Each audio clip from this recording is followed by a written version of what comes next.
Hello everyone, programming सीखने के लिए लर्न प्रोग्रामिंग चैनल को सब्सक्राइब करें। हेलो एवरीवन, आज की इस वीडियो के अंदर हम देखेंगे कि एरे क्या होते हैं। सी लैंग्वेज के अंदर एरे भी लूप की तरह ही होता है। एरे को हम एक्सेस करना होता है तो हमें लूप का यूज़ करना पड़ता है। अब देखते हैं कि एरे होता क्या है। Array refers to such a data type in which the same type of data can be store more than one. Array एक ऐसा डेटा टाइप है जिसमें एक ही प्रकार के डेटा को एक से अधिक बार प्रिंट करवाया जा सकता है। जैसे कि अगर हम एरे बनाया हमने और उसके अंदर हम इंटीजर टाइप की वैल्यू को स्टोर करवाना चाहते हैं तो आप करा सकते हो। लेकिन अगर आप इंटीजर और फ्लोटिंग सभी प्रकार की वैल्यूज़ को एरे के अंदर इनपुट करवाना चाहते हो तो वो नहीं कर सकते, क्योंकि एरे जो होता है वो सिमिलर टाइप को ही लेता है। जैसे कि हम ये कह सकते हैं कि array collection of similar data type. Array क्या होता है, एक सिमिलर डेटा टाइप का कलेक्शन होता है। ठीक है, जैसे अब हम देखते हैं कि नोट क्या है। लेकिन इसको अगर हम एक्सेस करना होता है तो हमें इंडेक्सिंग वैल्यू की नीड होती है। जैसे the indexing value of array start from zero, जो कि जीरो से स्टार्ट होती है।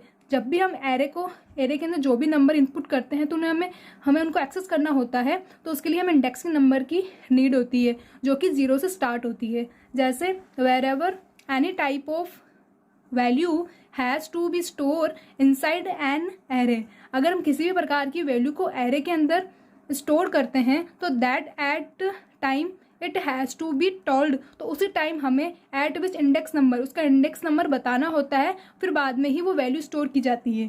दैट वैल्यू विल स्टोर, जब भी वो वैल्यू स्टोर होगी। तो जब भी हम कोई भी किसी भी प्रकार की एरे के अंदर वैल्यू को इंसर्ट करते हैं तो उसके लिए हमें इंडेक्सिंग नंबर बताना होता है कि वो वैल्यू कौन से इंडेक्सिंग नंबर पर स्टोर होगी।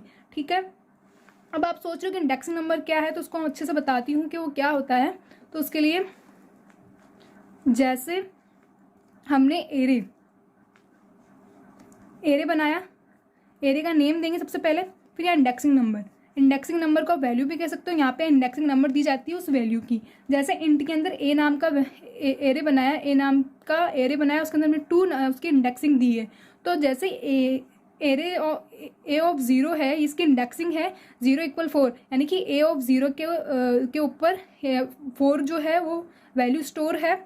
और फिर ए ऑफ 1 है, ये भी इसकी इंडेक्सिंग है 1 पर 5 स्टोर है। तो इस प्रकार से हमें एरे का जब यूज़ करते हैं, जब भी हम किसी भी प्रकार की वैल्यू को जब इसको स्टोर करवाते हैं तो उसके लिए हमें इंडेक्सिंग वैल्यू देनी होती है। अब हम इसका सिंटेक्स देखेंगे कि एरे का सिंटेक्स किस प्रकार है, कैसे हम उसका यूज़ करते हुए प्रोग्राम करेंगे। तो उसके लिए सबसे पहले हमको सबसे पहले डेटा टाइप डिफाइन करना होगा, जो कि मैंने इंट नाम का किया है। देन एरे का नेम, हमें एरे का नेम देना होता है। और फिर उसकी साइज डिक्लेयर करो, या उसको आप डायमेंशन भी कह सकते हो। ठीक है, कि कितने वो एरे जो है उसके अंदर कितने नंबर इनपुट किए जा सकते हैं, तो उसके लिए हमें यहाँ साइज देना होता है। इसको हम डायमेंशन भी कह सकते हैं। इस प्रकार से इसका सिंटेक्स होता है।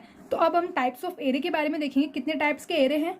पहला है 1 डायमेंशन एरे, सेकेंड है 2 डायमेंशन एरे, और थर्ड है मल्टी डायमेंशन एरे। अब 2 डायमेंशन एरे और मल्टी डायमेंशन एरे दोनों ही एक ही होते हैं, क्योंकि इसमें एक से अधिक होना ही 2 डायमेंशन और मल्टी डायमेंशन के अंदर आ जाता है।